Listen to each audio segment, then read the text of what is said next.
এই যে ভিউ দেখেন, আল্লাহ তাআলার কত সুন্দর অপরূপ সৌন্দর্য সৃষ্টি। ও ওই দিক দিয়েও ওই যে রাস্তা, ভাই রাস্তা খুব কঠিন, যা ভয়ঙ্কর। এই যে মেঘগুলো আছে, মেঘের ছায়া কিন্তু ওইদিকে পড়ে রয়েছে, ওই যে মেঘের ছায়া পাহাড় উপরে দেখা যাইতেছে। সো না আসলে দেখা যায় না কত সুন্দর আল্লাহ তাআলা সৃষ্টি। তো আমরা এখন আসলাম, দেখলাম, উপভোগ করলাম, অনেক ভালো লাগছে।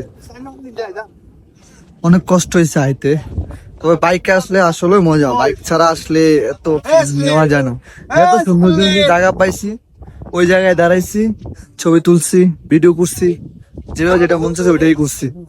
তো এখানে প্রচুর মানুষ, এখানে আছে উপরে, নিচেও মানুষ আছে, মানুষের অভাব নেই।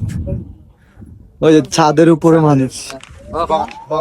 সো ভিডিওটা কেমন হয়েছে অবশ্যই কমেন্ট করে জানাবেন। আরেকটা কথা হচ্ছে যে যারা আপনার বাইক নিয়ে আসার সময় একটা জিনিস দেখা যায় প্রায়, যে বাইক নিয়ে পড়ে যায়।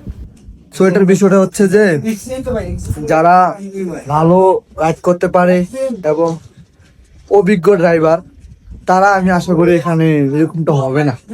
তো নতুন যারা অথবা বেশি দিন হয়েছে না, চালানো শিখছে, তাদের জন্য একটু খারাপ। তবে খুব সতর্ক যারা আসবেন, খুব সতর্ক। আমার তোমার একটা অ্যাক্সিডেন্ট দেখছি, এটা দেখে মনটা অনেক খারাপ হয়ে গেছে। যা আল্লাহ তাআলার রহমত, আমরা আলহামদুলিল্লাহ সঠিক সুস্থভাবে আশা পৌঁছাইছে, সেটা অনেক শুকরিয়া, আলহামদুলিল্লাহ। তো ভিডিওটা কেমন আছে অবশ্যই কমেন্ট করে জানাবেন।